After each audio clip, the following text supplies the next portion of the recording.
Bonjour et bienvenue dans cette capsule de Toilette Zone du vendredi 12 novembre 2021. Nous avons un menu assez varié aujourd'hui sur toutes sortes de sujets, donc je vais essayer de vous résumer ça le mieux possible, mais il y a vraiment plusieurs sujets là, qui mériteraient d'être développés. Par contre, moi, mon but ici, c'est de vous donner le gros de l'information. Si après ça, vous êtes intéressé, vous savez qu'il y a toujours possibilité d'aller sur ma page Citoyen Lucide dans Facebook, puis vous avez accès aux articles au complet. Alors, le but, comme je vous dis, c'est de vraiment vous donner au maximum là, le genre de trucs qui se passent en général. Donc, ici, nous avons un article du RT où nous apprenons que le FBI, accusé d'avoir divulgué des données privées au New York Times, le New York Times a obtenu des communications privilégiées du fondateur de Project Veritas. Donc, Project Veritas, juste si vous ne les connaissez pas, en fait, c'est une source de médias alternatifs aux États-Unis qui fait du journalisme d'enquête, OK? Alors, récemment, entre autres, ils ont sorti des affaires en rapport avec la Pfizerisation, là.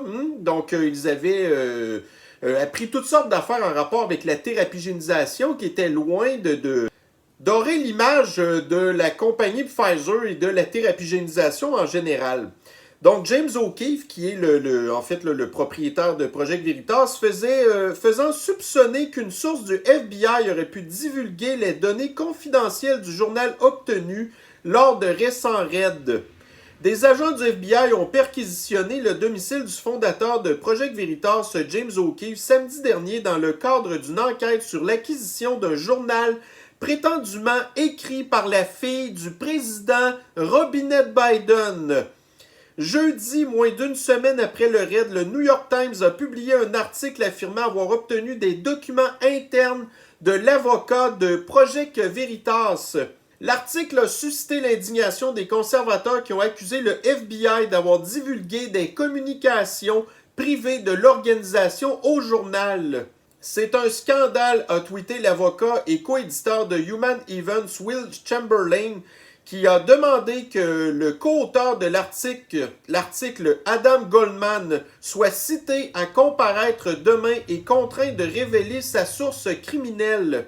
Chamberlain a également soulevé d'autres préoccupations juridiques, notant que Project Veritas est actuellement en litige avec le New York Times sur une question distincte, ce qui ferait de toute fuite dans le journal un scandale encore plus important. Ça n'est pas du journalisme, c'est du vol pur et simple. Un tribunal fédéral a ordonné jeudi au ministère américain de la justice de cesser d'extraire des informations des appareils d'O'Keefe. Le FBI a pris 2 des téléphones d'O'Keefe lors de son raid à son domicile et le fondateur de Project Veritas a déclaré que ces appareils contenaient des éléments confidentiels, y compris des informations relatives à ses sources journalistiques.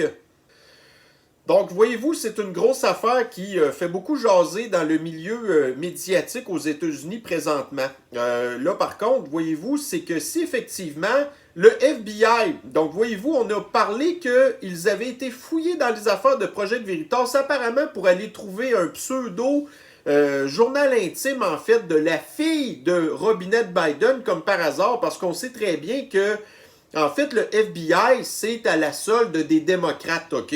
Donc, tout ce qui peut nuire à tout ce qui est conservateur, considéré de la droite, les médias qui ne suivent pas le discours ambiant de la propagande communiste, entre autres, eh bien, le FBI va s'acharner contre ces gens-là. Puis là, ben, en plus, voyez-vous, le New York Times, ben, c'est un journal de l'extrême gauche. Alors, de savoir qu'il y a des connexions entre le FBI et le New York Times pour essayer de nuire à Project Veritas, absolument aucune surprise là. Donc, simplement, en fait, c'est que ça nous prouve encore là que quand on parle de l'establishment, donc l'establishment, en fait, ce sont toutes les organisations du gouvernement qui travaillent contre la population puis les intérêts du pays, en fait. Donc, ça, là, voyez-vous, donc les organisations du gouvernement, c'est l'establishment, puis quand que vous avez après ça les médias qui s'entendent avec les organisations communistes là, du gouvernement, l'establishment. Alors, c'est là, à ce moment-là, qu'on parle là, du principe de Deep State, OK? D'émotion. Bon, ici, regardez, j'ai fait exprès hier, en fait, là, de vous montrer. J'ai été chercher l'article du CNBC, puis là, j'en ai un autre ici du MSNBC, MSNBC. On va réussir à l'avoir. Parce que pourquoi je trouve que c'est important de s'intéresser autant aux médias qui sont considérés de droite que les médias de l'extrême gauche, en fait, c'est que ce qu'on veut, c'est un petit peu comprendre ce qu'il y a dans la tête de ces gens-là, ou plutôt comprendre ce qu'il n'y a pas dans la tête de ces gens-là. Alors ici, nous avons un article d'opinion, imaginez-vous, puis je fais exprès de vous le lire, ok, pour vous écœurer solide, là. Vous allez voir qu'est-ce qu'il y a exactement dans la maladie mentale de ces gens-là. Donc ici, nous avons un article qui dit « Les interdictions de livres des conseils scolaires sur les questions LGBT et la race nuisent aux élèves. » Les enfants peuvent manipuler des livres sur la race et le sexe. Ce sont leurs parents qui ne peuvent pas. Imaginez-vous. Le conseil scolaire du comté de Spotsylvania en Virginie a voté lundi pour que le personnel commence à retirer les livres au contenu sexuellement explicite des bibliothèques du district. 2 membres du conseil d'administration ont suggéré que le retrait ne suffirait peut-être pas. Il vaudrait mieux voir les livres brûlés, ont-ils déclaré. La vérité est que les livres examinés sont rarement trop difficiles à manipuler pour les étudiants. Ce sont leurs parents qui luttent. OK? Donc, les parents ne sont pas capables de savoir qu'est-ce qui est bon pour leur enfant. Même ces gens-là de l'extrême gauche radicale, malades mentaux, qui sont des adultes, eux sont en mesure de dire qu'est-ce qui est bon pour les enfants. Encore là, une autre contradiction de l'extrême gauche. Je comprends que cela doit être terrifiant pour les parents d'envoyer leur enfant à l'école où ils sont hors de leur contrôle la majeure partie de la journée. Cette peur explique en partie pourquoi les républicains ont si bien réussi dans les récentes campagnes contre la Critical Race Theory, en fait, et les jeunes transgenres dans le sport. Cependant, la vérité est que les livres examinés sont rarement trop difficiles à manipuler pour les étudiants. Ce sont leurs parents qui luttent.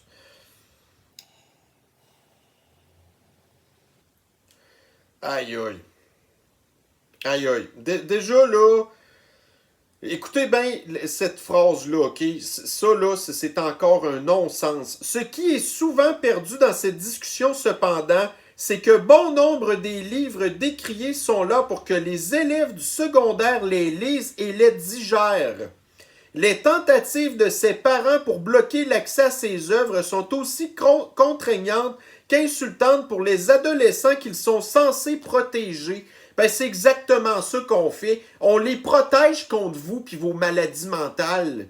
Et même si les jeunes enfants ont accès à ces livres, je ne peux pas imaginer être un parent contrarié que mon enfant lise des documents plus avancés. Mais avancés par quoi? Avancer la maladie mentale. Mais ça me fait capoter des affaires de même. La plupart des craintes sont dirigées contre des livres difficiles et compliqués qui traitent du type exact de lutte et de thèmes auxquels de nombreux parents préféreraient que leurs enfants ne soient jamais confrontés dans la vraie vie. C'est de la propagande. Vous dites n'importe quoi. S'il vous plaît, laissez les livres queer sur les étagères de la bibliothèque où les adolescents queer peuvent les trouver. Des adolescents qui sont rendus queer à cause de vous, OK? Ça n'existait pas, ces affaires queer, avant que vous en parliez. Ah, c'est n'importe quoi. En tant qu'adolescent queer, j'avais désespérément besoin d'eux, et les adolescents homosexuels d'aujourd'hui en ont aussi besoin. Je suis entièrement d'accord. Dans le même ordre d'idée, il serait utile que ces parents chiens de garde puissent clarifier leur position envers leur adolescent en particulier. Il faut tout vous enfermer. C'est pas compliqué, OK? Puis après ça, là, tu barres la porte, puis tu pètes la clé dans la serrure, puis après ça, en tout cas, je vais vous épargner de ce que je pense, OK? Du reste, là. Alors, bienvenue. Je voulais tout simplement, en fait, là, vous mettre un petit peu dans l'univers de la maladie mentale, les désinstitutionnaliser, en fait, là, de l'extrême gauche radicale, de la communauté des gens flyés. Alors, quand on dit qu'on a peur de ces gens-là, puis de toute la manipulation psychiatrique qu'ils essayent d'avoir aux enfants, ben c'est exactement à cause de des affaires de même. Ici, nous avons un scandale typiquement français. Je vais vous expliquer un petit peu l'article, en fait. Là. Donc, nous avons ici dans le Figaro. Je n'ai jamais été converti. Sophie Pétronin s'explique sur son retour au Mali. Je ne sais pas si vous avez entendu parler de cette affaire-là, mais moi, quand j'ai lu cet article-là, je vous dirais que j'ai un petit peu capoté, OK? Depuis le Mali, l'ex-otage répond à BFM TV aux polémiques dont elle a fait l'objet une semaine après la révélation de sa présence dans le pays. Âgée de 76 ans, elle était repartie en mars dernier s'installer au Mali, 5 mois seulement après avoir retrouvé la liberté, après 4 années aux mains des djihadistes du Sahel. Retournée notamment auprès de sa fille adoptive, les conditions de sa libération impliquant la remise en liberté de plus de 200 combattants djihadistes, tout comme son rapport à l'islam suscite la controverse en France. Bravo Emmanuel Macron, bravo! Là où je suis en sécurité. Donc, en France, j'avoue que présentement, il y a certaines grandes villes où c'est pas la grande sécurité. Mais de là à dire que tu t'en retournes au Mali, là où même l'armée française décide de se retirer parce que ça n'est que du djihadisme par-dessus attentat terroriste puis tout, là. Donc là, après, elle se sent plus en sécurité au Mali. Donc déjà, en partant, il y a un gros problème. Donc, tout le monde a proclamé que j'avais été converti à l'islam. Moi, je n'ai jamais été converti, OK. Depuis 2002, au moment où ma fille est née, j'ai commencé à apprendre l'islam, affirme-t-elle. Il est où le problème de ma conversion? Je n'ai jamais été converti de ma vie. Même pendant les 4 ans de captivité. Un jour, il y en a un qui m'emmerdait trop, je lui ai dit... Toi là, ou tu la boucles, ou je m'en vais te la boucler. Elle parle en arabe. C'est là où il a dit, oh toi, tu connais l'islam. J'ai dit, oui, je connais l'islam. Wow, ouais, ça c'est toute une héroïne, cette dame-là. Alors qu'un avis de recherche a été émis par la gendarmerie malienne le 29 octobre à son encontre, Sophie Pétronin assure cependant également être en parfaite sécurité sans préciser l'endroit où elle se trouve. Dès son retour en France, après 4 ans de détention auprès de djihadistes, Sophie Pétronin avait déjà créé le malaise en affirmant vouloir revenir à Gao, Gao c'est au Mali, pour continuer à s'occuper des enfants dont elle avait la charge dans son centre. Depuis son retour chez son fils en Suisse à l'automne 2020, l'ex-otage répétait qu'elle voulait terminer sa vie au Mali auprès de Zainabou, qu'elle avait adopté en 2002. Donc encore là, le syndrome de la femme battue, le syndrome de Stockholm, au même titre que nous avons ici les gens qui adorent le gouvernement puis le régime nazi là, sanitaire, OK?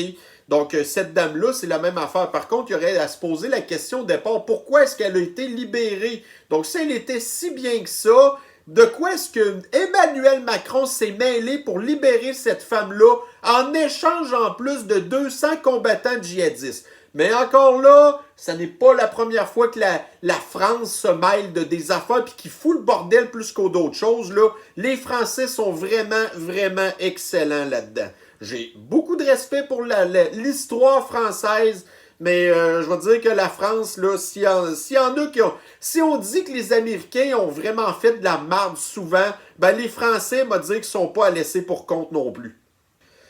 Bon, alors ici, nous avons la déplaisante de Angela Merkel, là, qui, je sais pas, là, mais pourtant, elle n'est pas supposée sacrer son camp, là, mais en tout cas, ça a l'air qu'elle n'est pas encore partie. Donc, nous l'avons ici, là, Angela Merkel, qui dit que les personnes non thérapigénisées devraient plutôt là, s'occuper de faire leur devoir envers la société en se faisant thérapigéniser. Alors, là, okay, comme si se faire thérapigéniser, ça changeait quelque chose. Eh bien, ici, dans mon fil de discussion de Facebook, en fait, là, j'ai écrit que, nous voyons ici que l'Autriche, entre autres, est en train de vouloir effectivement,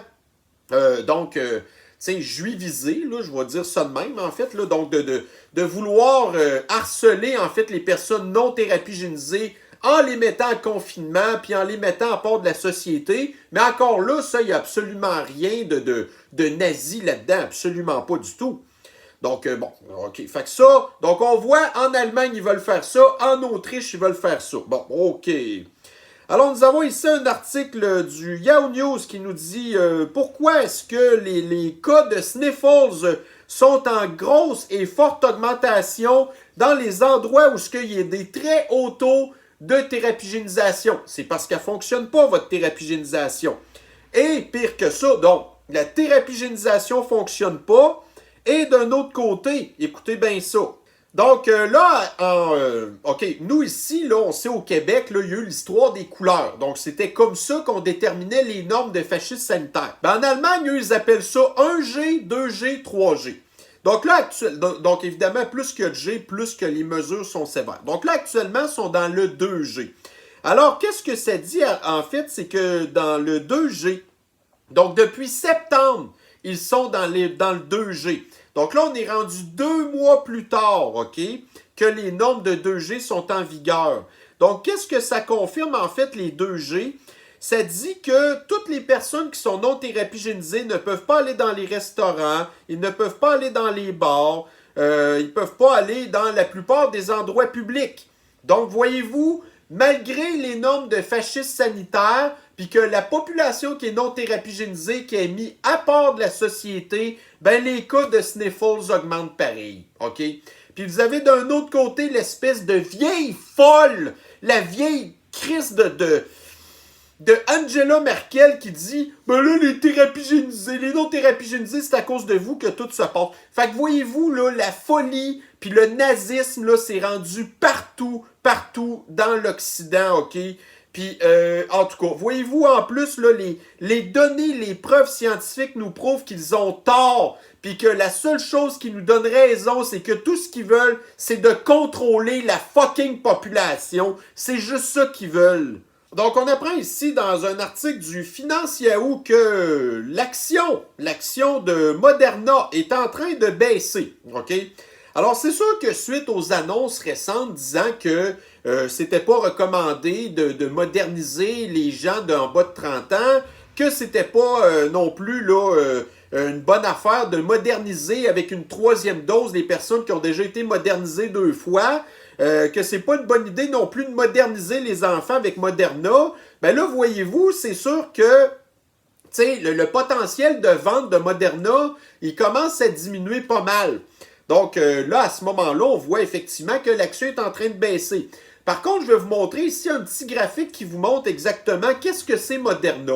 Donc, avant la pandémie, Moderna, c'était absolument rien. Aussitôt que la pandémie est arrivée, pouf, la compagnie qui a été majoritairement financée par Bill Gates, tout d'un coup, c'est devenu une compagnie importante. Ça l'a enrichi des personnes au bout, OK? Et puis là, une fois que le trip est passé, et voilà, business as usual. Donc, Moderna n'a rien d'autre à offrir, en fait, que de la cochonnerie. C'est ça que ça a donné. Mais de toute façon, encore là, j'espère qu'il y a plein d'investisseurs qui ont acheté l'action à des gros montants, puis qui vont toutes perdre. Parce que la bulle là, des big pharma, en fait, là, ça, c'est encore là une arnaque comme les bulles vertes, les bulles technologiques, et ainsi de suite.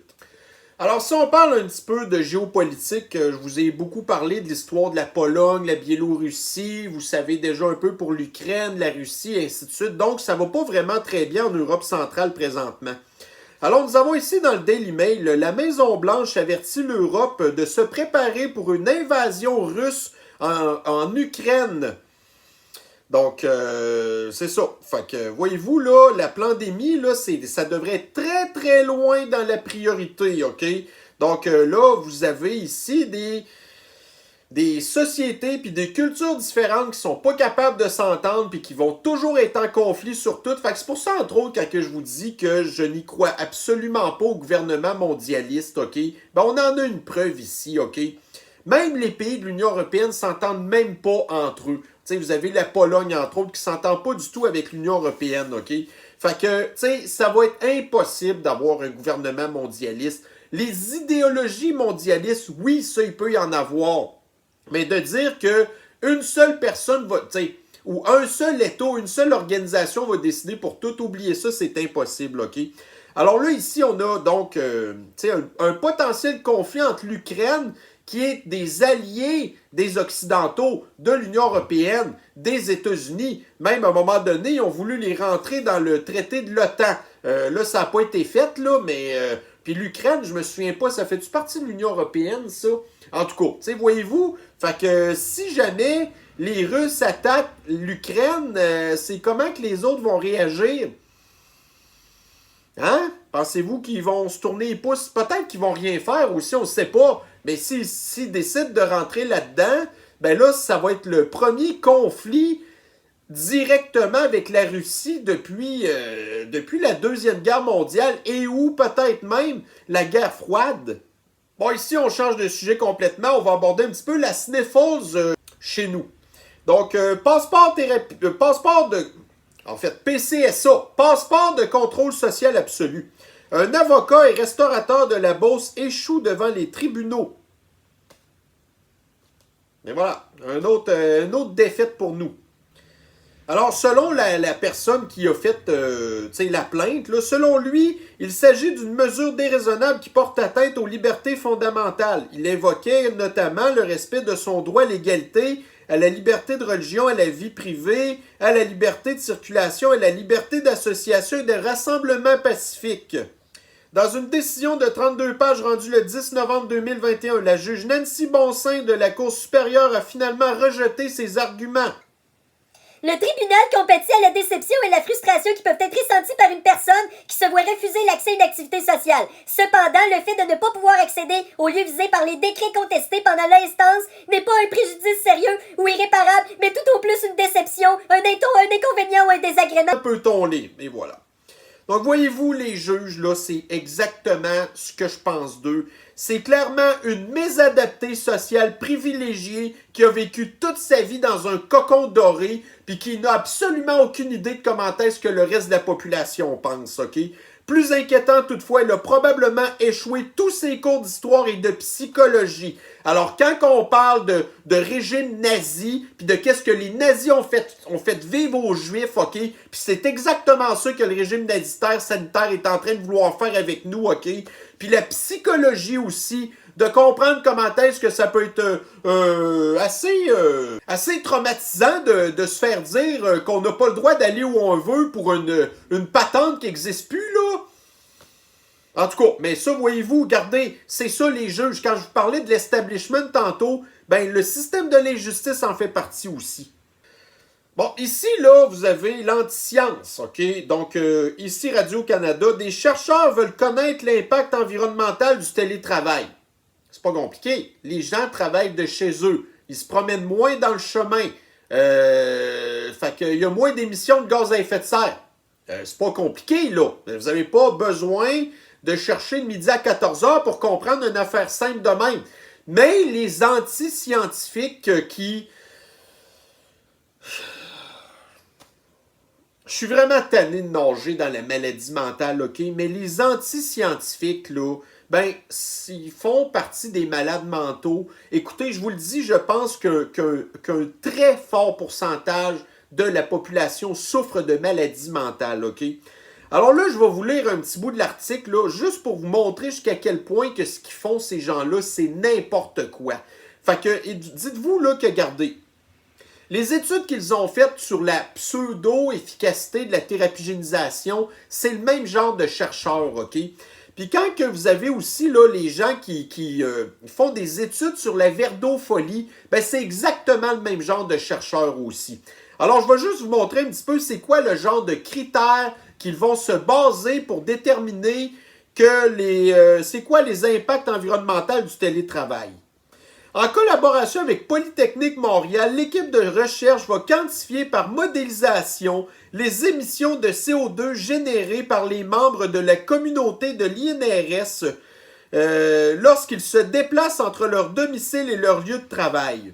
En plus de calculer les émissions de GES évitées par le fait de travailler depuis son domicile, l'étude tiendra compte des émissions accrues générées par l'utilisation de serveurs informatiques lors des multiples réunions virtuelles liées au télétravail. Elle mentionne que la méthodologie sera développée et peaufinée pour la réalisation de l'étude pourra être partagée aux organisations membres du PCM afin de les aider à alléger leur bilan carbone tout en profitant des avantages que procure le télétravail et les nouveaux comportements de mobilité, et ce, même une fois la pandémie terminée. On n'a pas besoin de vos études pour avoir compris des affaires bien faciles à comprendre. Ici, je vous fais ça en rafale. On revient un petit peu à l'histoire de la Pologne tantôt. Donc, nous avons le Royaume-Uni qui va déployer des troupes aux frontières du Bélarus. Donc, voyez-vous, c'est un conflit qui, en fait, là, c'est la Pologne, c'est la Biélorussie. Là, vous avez le Royaume-Uni qui est en train de s'en mêler. Fait qu'éventuellement, ça va être l'Union européenne qui va s'en mêler. Ensuite de ça, nous avons un autre article ici. Le Bélarus, donc la crise des migrants au Bélarus.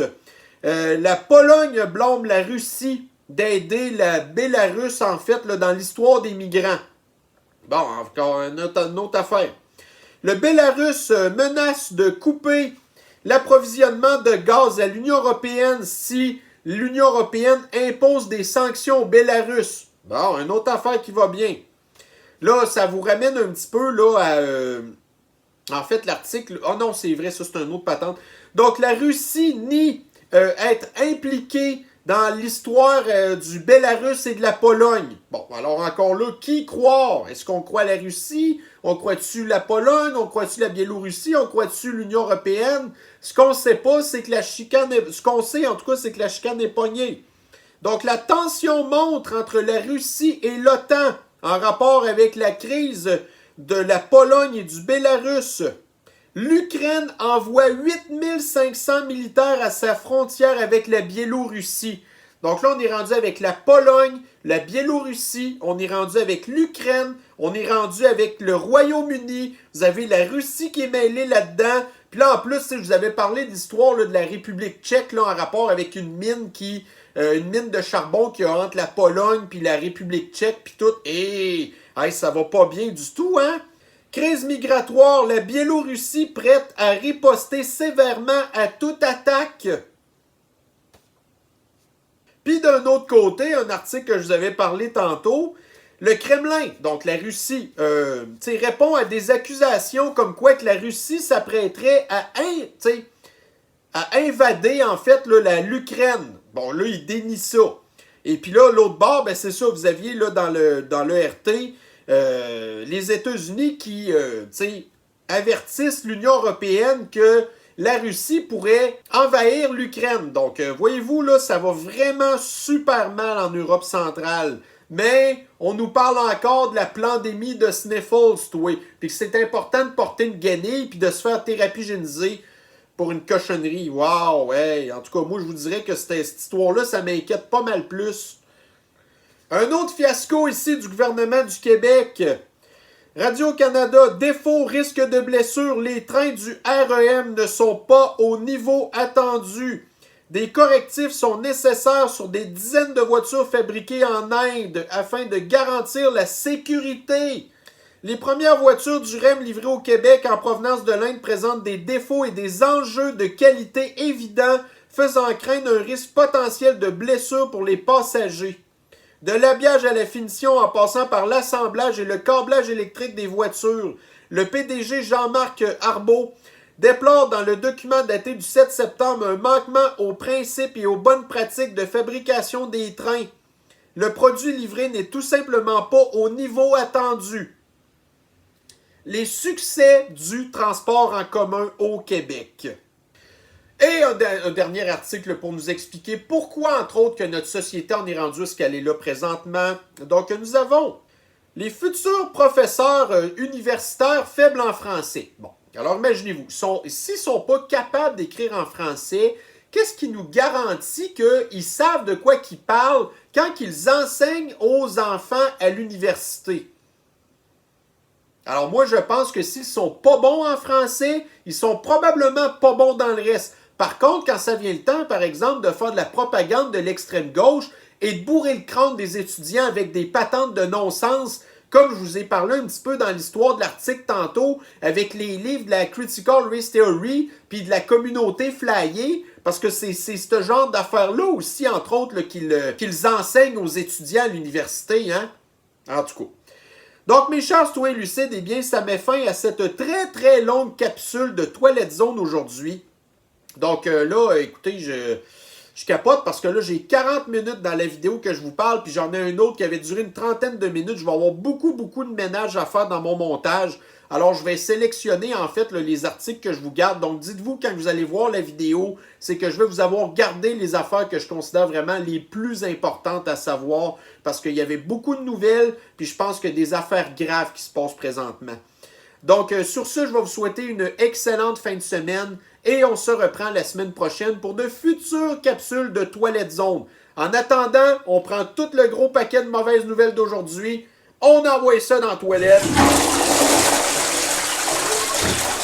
Je commence vraiment à être inquiet, j'ai vraiment l'impression qu'à un moment donné, ma toilette, elle va boucher, mais en tout cas, pour l'instant, tout semble bien aller. Faut croire que moi, le système que j'ai mis en place pour me débarrasser de la pollution, là, des nouvelles, ça a l'air que moi, mon truc fonctionne. Alors, mes chers soins lucides, faites attention à vous. Bye bye.